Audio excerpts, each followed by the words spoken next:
full-size grilled cheese sandwich. So get down to Archie's and enjoy a good meal. Good time. Twitter brought to you by South Hills, Chrysler Dodge Jeep Ram in Peters Township, or visit them online at southhillsjeep.com. Let's go to the fan hotline presented by Nemacolin. Around every corner, Nemacolin creates real life magic for guests. Talk to our good friend Ray Fittipaldo from the Post Gazette. And Ray, after a long national search for Kevin Colbert's replacement, they have come up with the guy that has really been sitting 50 feet away from his office in Omar Khan. There's some mixed feelings about it. I don't know. What are your thoughts on them hiring him?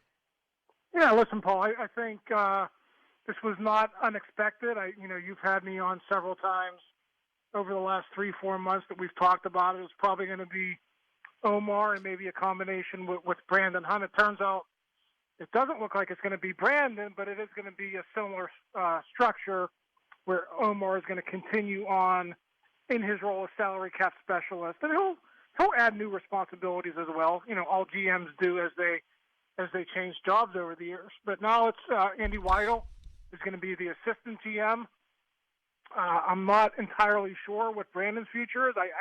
I know they would like to keep him, but I don't know that Brandon would like to stay under the current circumstances. So all of that is still to be determined. But listen, in one way, it's not a surprise at all, right? He's been here 21 years, 1 year less than Kevin Colbert. He knows this organization inside and out. He's been on the business side. He could add new responsibilities on the player personnel side. So I think in that way, it was very, very much expected. I think that's the thing that is important is that they're bringing in a personnel guy. That's going to work with him as well. What are your thoughts on that arrangement? Can it work? Do you feel like it's a good way to do things? I think in a lot of ways, Paul, and I know Kevin Colbert is 65, and I think Andy is maybe, he's mid-40s, getting close to 50. I think it's going to be very similar to what they had. Now, obviously, Kevin had 20-some years worth of experience, and, he worked with Mike Tomlin and Omar for most of those years. And now it's a situation where Andy has to step in, sort of get his feet wet, get up to speed with Mike, develop that relationship, that collaborative relationship that has been so successful over the years. And then he has to do the same thing with Omar. But, the good news for the Steelers is Andy is a Pittsburgh native. He's from Mount Lebanon. He's worked for the Steelers before for a short stint in the 90s before he went on to the Ravens in the Eagles and won Super Bowls there. So there's a lot that's going on here. That there's familiarity. There are guys who were hired who respect the history of this organization, and when you look at it, I think that's what Art Rooney wanted to accomplish. I think he likes the structure. He liked the structure with Mike and Kevin, and I think he wants to have a similar structure now with Omar, Mike, and Andy Weidl. Well, and now there's this talk about Sheldon White and also maybe even Doug Whaley as some sort of a consultant. I mean, do you run the risk of having too many voices? Well, listen, the Sheldon White thing, I know that just briefly looking at his bio, I think, it's not very exciting that, he was in charge of player personnel with the Lions, but again, I think there's that history there. I think he worked with Kevin Colbert for a spell early in his career. So again, there's that familiarity that he knows the way that Kevin, approaches personnel, and there's probably going to be some symmetry, there with his new job here with the Steelers. So I think when you look at it with the hiring of Andy and maybe some of these other hires as well, I think in the end, I think what it spells is I think Art is recognizing the big shoes that they have to fill with Kevin Colbert leaving, and it probably wasn't going to, just take one guy to fill those shoes. So you hire a couple guys to do it, and then you see how it pans out over over a period of years, and then you go from there. But I think when you look at the the moves on the personnel side, the evaluation side, I think it tells you that Art had a ton of respect for the way Kevin did things, and he sort of recognizes what they're up against as they try to replace him. Well, I think that's actually a pretty good summary there, because I think at the end of the day, Kevin Colbert did do a great job and did a lot of work. But I think at the end of I think the other part of it is, if Omar Khan, people forget he does have roots as a personnel guy, so it's not like he's completely lost on that side of things either. No, since 2001, really, with the Steelers, he has dabbled. He's been involved with the draft and free agency acquisition, but, you sort of get the idea that it was more of a big picture thing with him. Okay, how does this draft, how do these free agent acquisitions factor into how I manage the salary cap? I think what you're speaking to is his time with Tulane, his alma mater, and with the New Orleans Saints, where he actually came up on the football side of things. Now, that was only a 4-year period, Paul, and, certainly you look at the past past 2 decades, what he's done with the Steelers, he's far more known for the business side of things. But like I said earlier, he's going to add responsibilities. He's going to get more comfortable in player personnel meetings.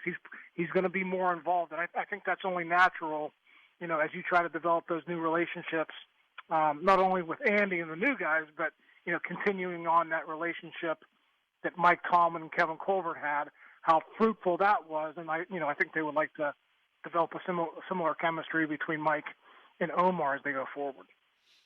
I think that beyond that, we saw yesterday and today apparently that the pecking order at quarterback has basically been Trubisky 1, Rudolph 2, Pickett 3. If that's the case, what exactly are they doing keeping Rudolph around at this point? I think it's just letting the rookie earn it on his own. And there's plenty of reps, to go around over the next couple of weeks and, through minicamp, Paul. And then, when it's time for them to get down to business of who's going to be the number 1, the number 2, the number 3, I think we'll get to that in training camp. And as you know, we've talked about this before as well.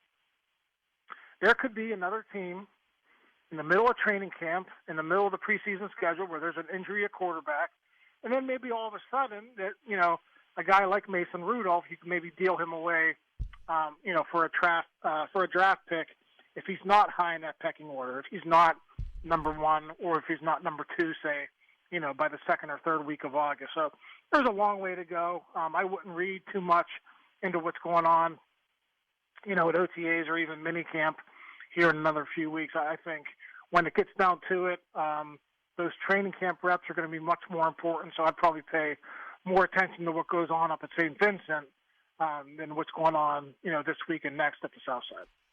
Right, I get that, but my point is, if Kenny Pickett, it just seems like you're wasting. It just seems like you're wasting reps on Mason Rudolph that you could give to Kenny Pickett. That's all.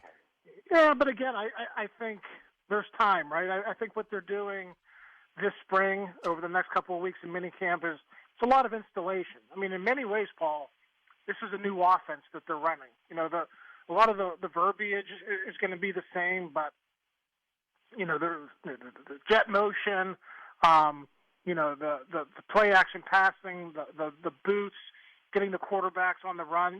There's going to be a different playbook when it's all said and done. So I think what you're doing now is installing. Let everyone sort of get a taste, and then July, August. I think we'll see a different pecking order, but of course that's all going to play out over the next few months.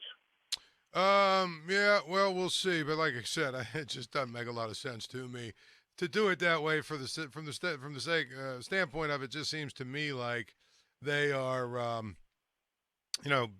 trying to set it up so that Kenny Pickett could eventually be the starter by, at some point this season.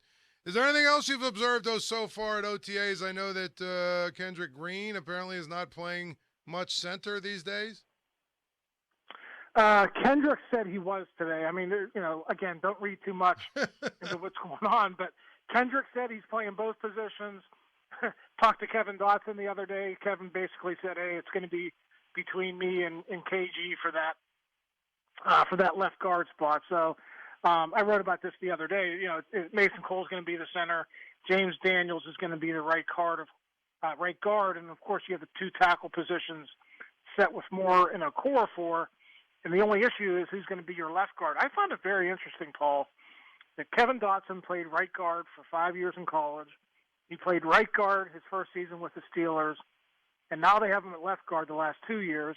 And then if you look at the same thing with Kendrick Green, he was a trained guard at Illinois who dabbled with center because they had injuries. And then when they got him here, they thought he could play center, and that kind of blew up in their face too. So maybe with new offensive line coach Pat Meyer, maybe they can sort of get some stability, get a new set of eyes on these guys and say, okay, when you get here, when these new guys get here, I'm going to get them in the right place right away so we're not experimenting. We're not going through failures on the field that affect the team. So that conversation with Dotson and Green the other day was kind of,